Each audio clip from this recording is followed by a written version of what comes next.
Do you have your sun hat? Yes, I have my sun hat. Do you have your sunblock? Yes, I have my sunblock. Do you have sea lice repellent? Yes, I have sea lice repellent. Oh, hey mates, I'm getting ready to go on vacation to Ocean City, Maryland. I'm just packing some things up, and Paul the Skull here is making sure I don't forget anything. He's helping me reach the beach.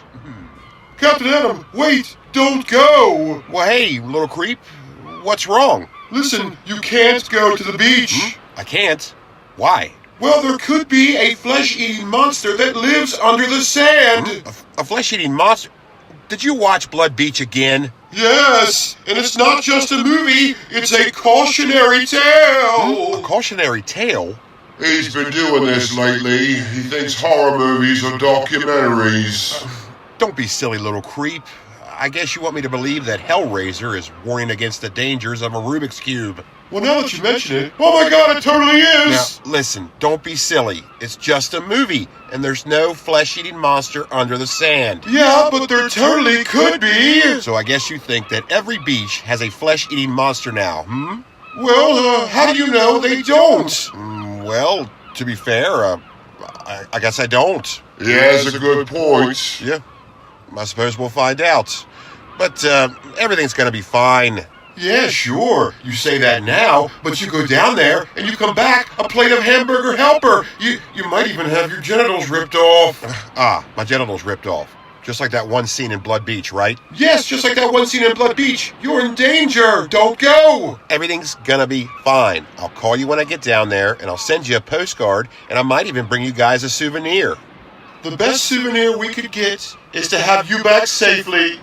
Look, don't worry about a thing, little creep. Everything's gonna be fine. Now, you two just watch the VHS pirate ship while I'm away, and, take care. And you out there, I'll see you on the beach. Yar! Yar! Yar!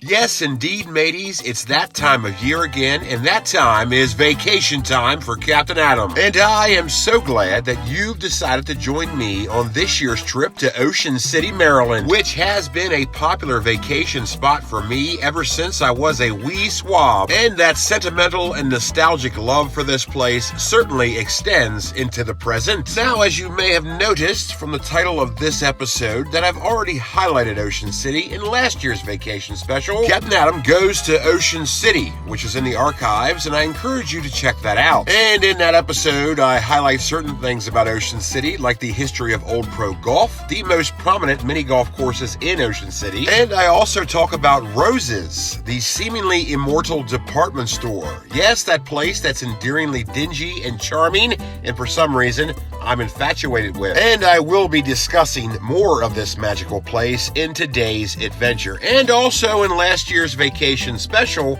I talk about Bill Tracy, the infamous Funhouse designer. Now, probably about this time, you're wondering who the hell is that and what the hell does he have to do with Ocean City? Well, you'll have to tune in to last year's vacation special to find out. But enough of talking about last year's vacation special. Today, we're talking about this year's vacation special. This year's vacation special. So as you should have gathered by now, Ocean City, Maryland is a very special place to me. And every trip I take down there is some kind of pilgrimage. It's always a great adventure, and every great adventure starts with a great journey. And that great journey will usually always involve Route 50. That is, of course, if you're coming from the west, and that is usually the direction that visitors to the eastern shore of Maryland are coming from. If you're coming from the north or south, I'm sure you take your own more direct roads. And if you're coming from the east, well, you won't be taking a road because that's where the ocean is. But let's talk about the road mainly traveled, and the road mainly traveled to get to Ocean City is Route 50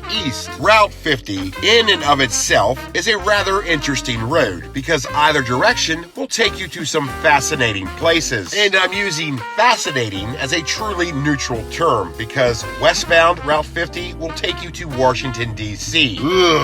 Why anyone would willingly go there is beyond me. But Route 50 East will take you to the eastern shore of Maryland, and inevitably directly to Ocean City. But before you get there, part of the Route 50 experience is the Chesapeake Bay Bridge. As in the bridge that spans over the Chesapeake Bay, or should I say bridges, because this is a dual-span bridge, meaning it is two bridges running parallel to each other. Come to think of it, why doesn't anyone call this the Chesapeake Bay Bridges? It's two bridges after all, it should be plural. Well, though it's a dual span now, it started off as a single span bridge. Yes, its construction began in 1949 and was completed and opened in 1952. And everything was going peachy keen until 1967 when everybody realized there was way too much traffic for one freaking bridge. So a parallel span was decided upon, and in 1969 its construction was started, and in 1973 it was completed. And with a length of just under 4.5 miles, this made the Chesapeake Bay Bridge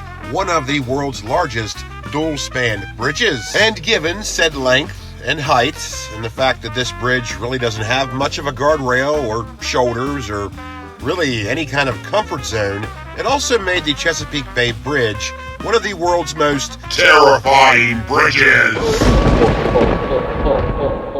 Yeah, that's true. It's not only world famous for its design and size, it's also famous for being really, really scary. So, if you're one of those people that does not like driving on bridges, I certainly would not recommend this one. But put your fear aside for one moment and let's appreciate the majesty of this great bridge. Ah, what a great bridge. There, that was pretty nice. This bridge also has another name, an official name. Its official title is the William Preston Lane Jr. Memorial Bridge, who was the 52nd governor of Maryland who oversaw the construction of the original span. And I'm sure that's nice and all, but no one on earth calls this bridge by that name. Nope. This is the Chesapeake Bay Bridge, and if you referred to it as the William Preston Lane Jr. Memorial Bridge, no one would know what you're talking about. So anyways, once you manage to make it over this terrifying bridge with your life intact, the Eastern Shore is all yours. Yes, the Eastern Shore of Maryland via Route 50 is a sightseer's paradise. There's marshlands, there's farmlands,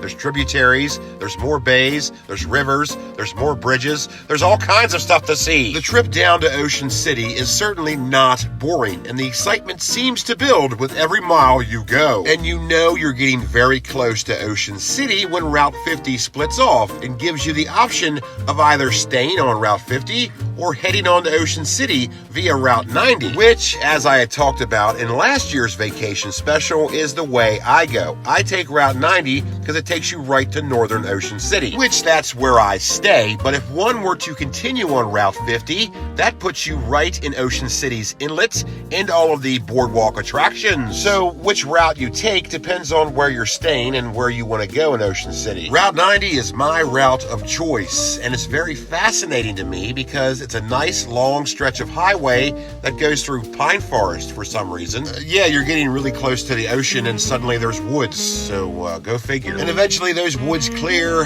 and you see it on the horizon, Ocean City, and there you are. And there we are.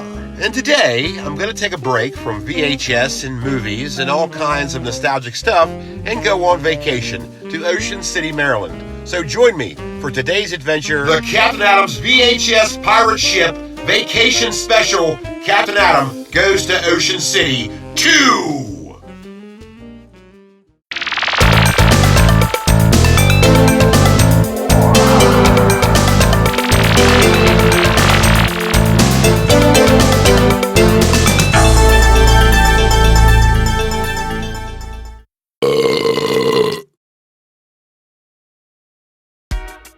So now you've completed your journey and successfully navigated your way to Ocean City. And the question you might ask yourself is, hey, where's a guy get himself something to eat around here? Well, you're in luck because Ocean City, Maryland pretty much has an infinite amount of dining choices available for every palate under the sun. Now, being that you're right beside the ocean, the obvious choice would be seafood. And there are a million options for that, but just in case you're not feeling like seafood, there is another not so obvious beach food choice, and that is pizza. It's pizza time! Pizza is the greatest! It's the only food you need! I'm the pizza man! It's pizza time!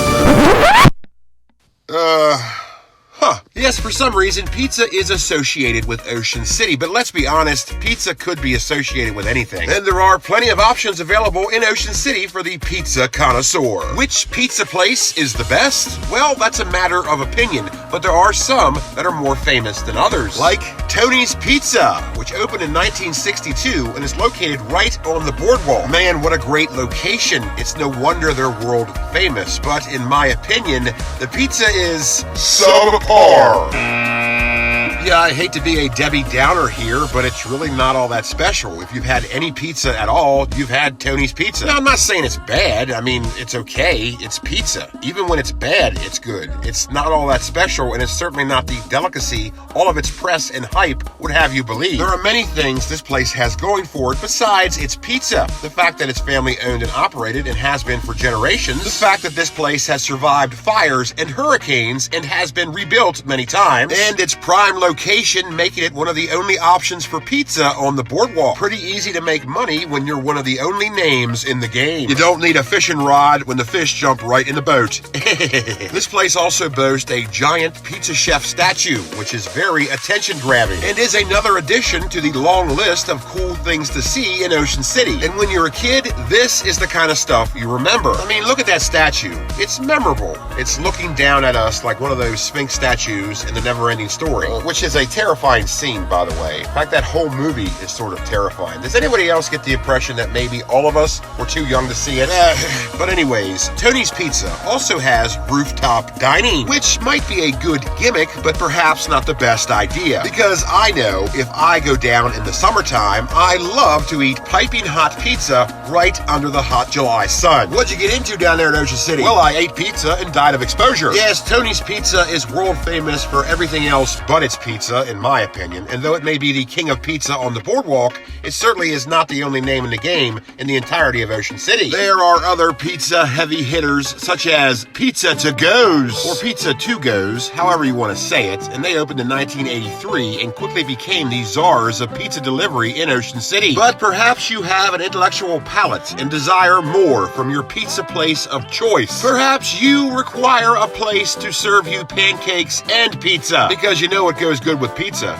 Pancakes. And you can indeed get this unusual menu combination at the place simply called the Dough Roller, which opened in 1980 and quickly became an Ocean City staple. Yes, this place was and still is a hit, and no one seemed to have a problem with the combination of pizza and pancakes. I mean, I don't know, it just seems like a stoner came up with this idea, and I'm okay with it. Besides these three pizza places, there are also many more choices in Ocean City for pizza. Pizza, as great as it is still an unlikely beach food. But it's not the only unlikely beach food. But I gotta tell you, when people say the term beach food, I don't really know what that's supposed to mean, so I don't know really what it is. Nor do I know what it isn't. But I tell you what I don't think of, and that's French fries. But tons of people do, and now I do as well. And that is thanks in part to Thrasher's French Fries, which opened right on the boardwalk in 1929 by a one Mr. J.T. Thrasher. And this place is an Ocean City mainstay, and getting Thrasher's French Fries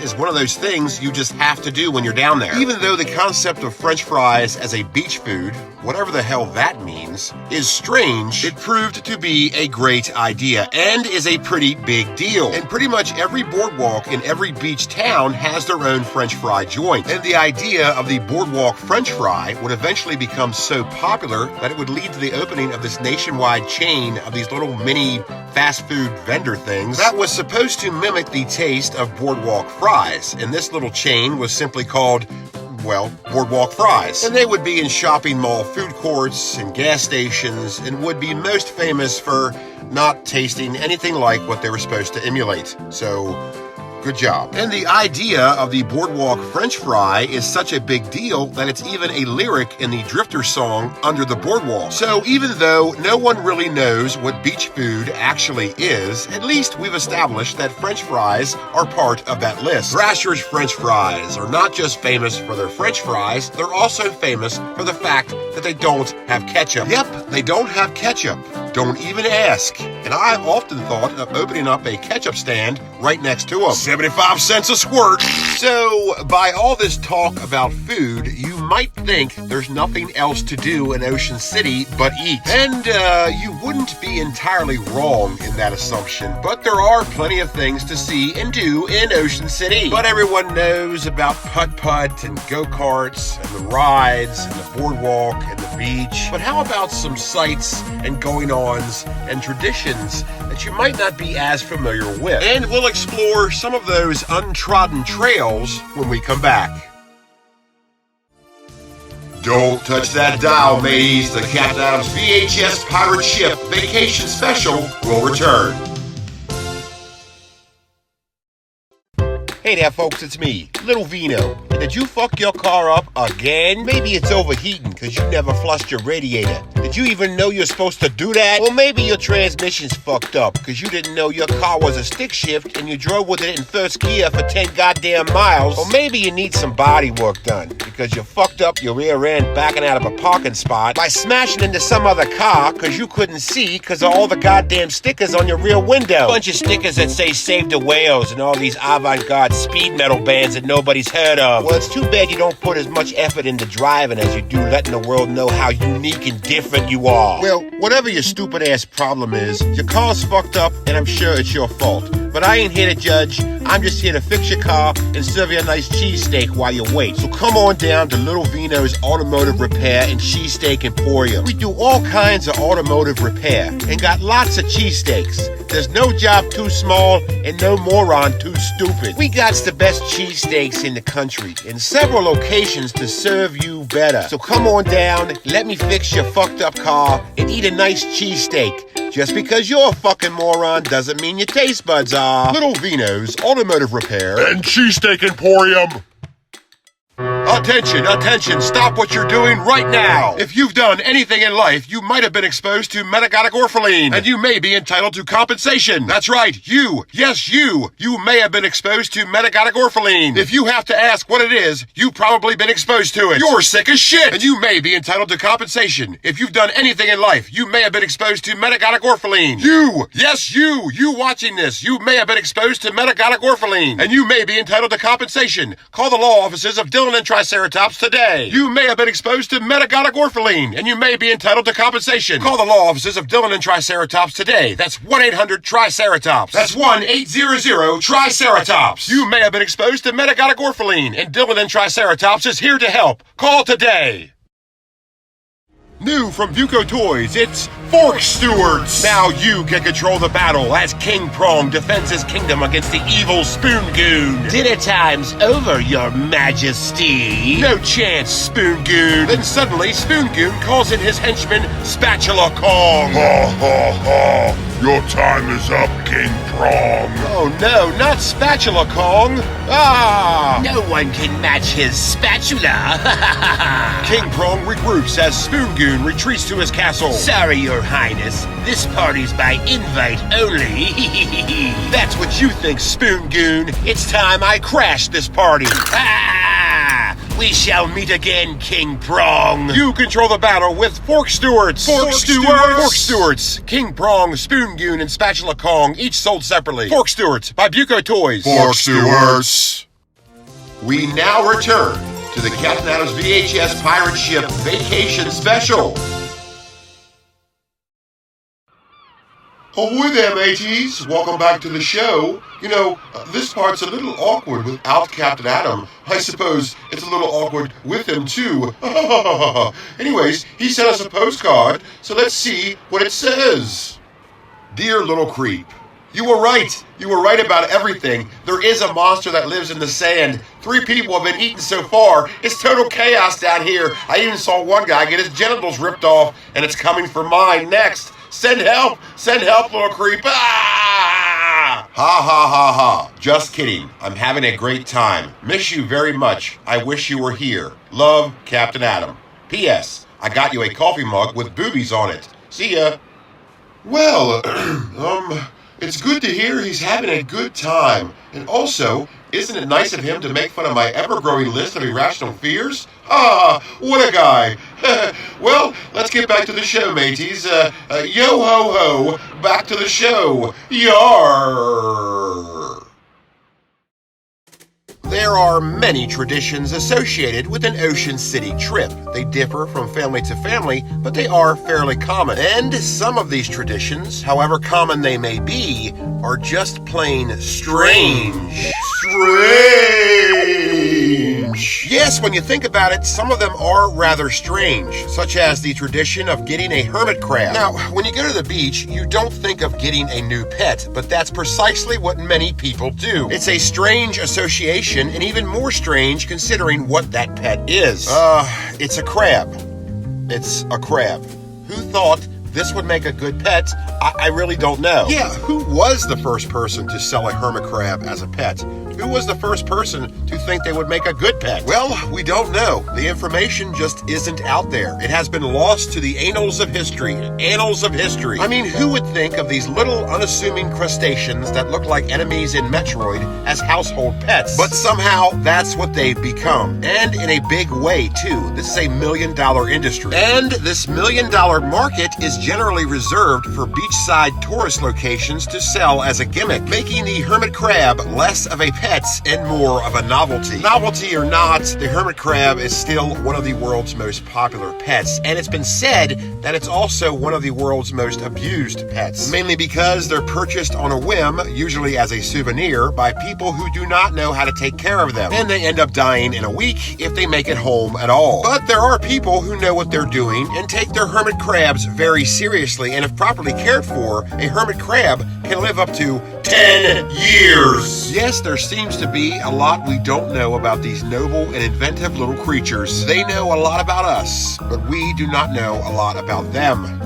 I'm just kidding. We do. I'm just being dramatic. The hermit crab has been around for a long time, and fossil records show that its lineage can be traced all the way back to the Cretaceous period. And there are currently over 600 different varieties of hermit crabs, some that can grow up to over 3 feet in length and weigh over 9 pounds. Typically, the hermit crab can be found in the wild in the tropical climate of the southern hemisphere, such as the Caribbean, the coastlines of South America, South Africa, and Australia. But to purchase as a pet, they can be found in any beach town, including Ocean City. Oh, hey, you guys want to see a baby hermit crab? Well, just looky here. Oh,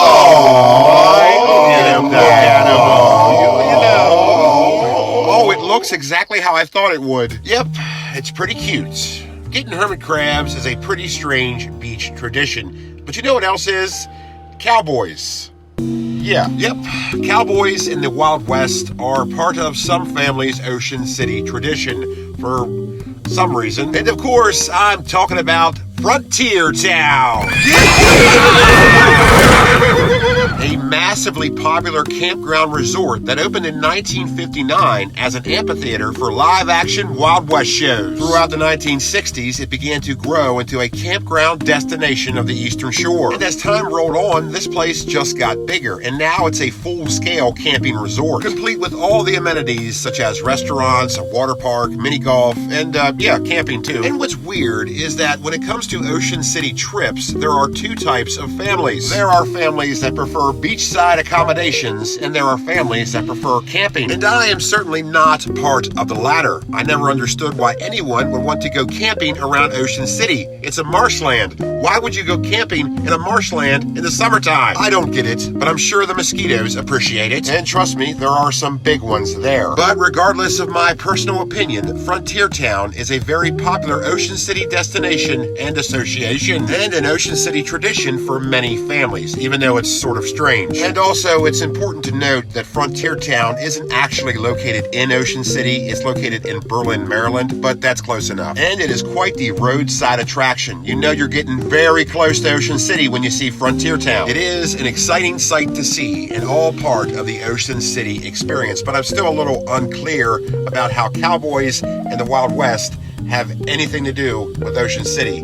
But, well, there it is. Even if you've never stayed at Frontier Town or gone to Frontier Town or have any intention at all to go to Frontier Town, you still know what it is, and it's still a very familiar sight. And once you're in Ocean City, there are plenty more familiar sights. Well, that's assuming you've been there before. One familiar sight is the banner planes. Yes, keep your eyes to the skies for this very clever form of marketing. A banner plane is exactly what it sounds like. It's a little plane that tows a banner that contains various advertising, even marriage proposals, proposals. Yeah, I bet she said no. Bitch. It's a great form of advertising because your ad is guaranteed to be seen by hundreds of thousands of eyes that are in the skulls of beachgoers. It is quite the familiar sight, and pretty much every 10 minutes, another plane comes scooting up the shoreline. And even if you have no intention whatsoever of buying whatever product the banner is advertising, it's still a pretty neat sight to see. Yes, beachfront advertising is a tremendously good idea, and even Frontier Town has their own form of such a thing. In the summertime, it's a very common thing to see a little skiff with a covered wagon and a horse floating up the coastline, reminding you that cowboy fun and Wild West adventure was right around the corner. And if you didn't know what you were looking at, you would probably think you were hallucinating. Oh man, what was in those conch fritters? Yes, banner planes and floating Conestoga wagons are common beachside sights, but how about another one? One of the most common beachside sights, yes, that master of land, air, and sea, the seagull. Or at least that's what we call them. There really is no species called seagull. There are 24 varieties of gulls in North America, but no seagulls. The truth of the matter is, seagulls do not exist. Yeah, it's just some made-up name that we generally refer to them as, and the most common gull on the eastern shore is the herring gull, which is the archetypal image of the seagull and the poster boy of these winged little beggars. Yes, all throughout the eastern shore, these guys are everywhere. And if you happen to be in a place on the eastern shore where there is no seagulls, break out a sandwich and you'll find some pretty quick. These little devils love human food, and through time, their diet has adapted and evolved to cope with it, while still obtaining their natural food source. These omnivores now have a diet consisting of fish and Thrasher's French fries, and boy do they love those things. Whether you love seagulls, don't mind them, or find them to be absolute pests, they are very important birds. And don't mess with them, they're protected under the Migratory Bird Protection Act, so harming them is illegal. Now, I'm not entirely sure how anyone can enforce such a law, but I know they do, and it's a pretty big deal. Now, talking about seagulls and cowboy campgrounds and bridges and strange crustaceous pets is all fine and good, but let's get down to the nitty-gritty, and let's talk about roses. The most underrated tourist attraction in Ocean City, and I really mean that. Why? Because this place attracts all classes and creeds of people who want to shop or simply check it out. As I had mentioned in the first vacation special, this place is frozen in time, and I don't think it's on purpose if you catch my meaning. The building's dilapidation and the junky nature of the goods it sells is part of the lore. This particular store is so junky and so dingy that it's become its own gimmick, and is an unintentional novelty of itself, to the point where if this building were to be fixed up, it would lose lots of its charm. Yes, part of the allure of this store is the fact that it's pretty shitty, and I know that doesn't make much sense, but that's what it is. Now, what's interesting here is the fact that the roses in Ocean City is the only roses that has, character. And by that, I mean really dingy and junky. Believe it or not, there are other Roses locations. Though many of us only know the dingy and dilapidated Roses in Ocean City, Roses is actually a very large department store chain in the South. The very first Roses was opened in 1915 in Henderson, North Carolina by a one Mr. Paul Howard Rose. And this store would become a chain and continue to grow throughout the years, and now Roses has 175 store locations, which is amazing because many of us only know of the Roses in Ocean City. And you would be surprised to know that all of the other locations are nice, clean buildings on the same par as Target. I don't mean to beat a dead horse here, but the Roses in Ocean City, as charming as it is pretty dingy. And I'm not even going to show you the restrooms, but trust me, they're like a level in Resident Evil. But seriously, Roses department store is a bigger deal than we know, and it's a huge deal down south. And at one time, Roses department stores even sponsored a NASCAR, and this particular NASCAR even had a Hot Wheel,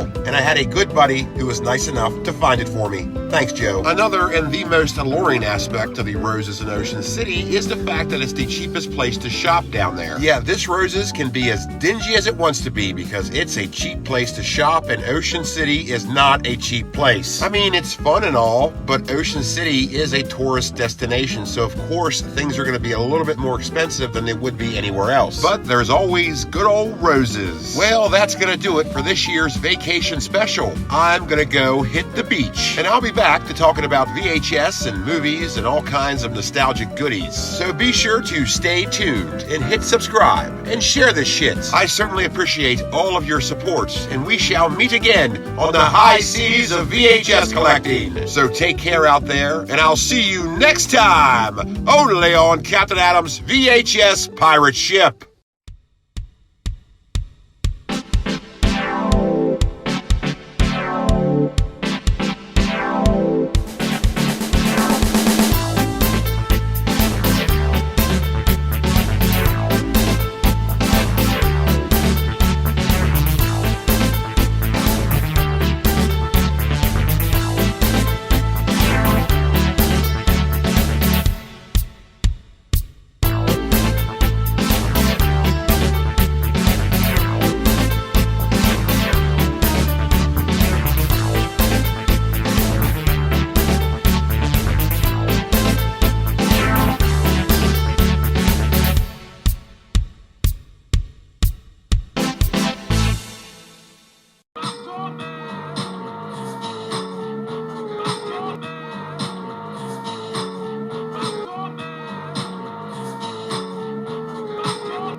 Check out Captain Adam's VHS Pirate Shop on eBay today.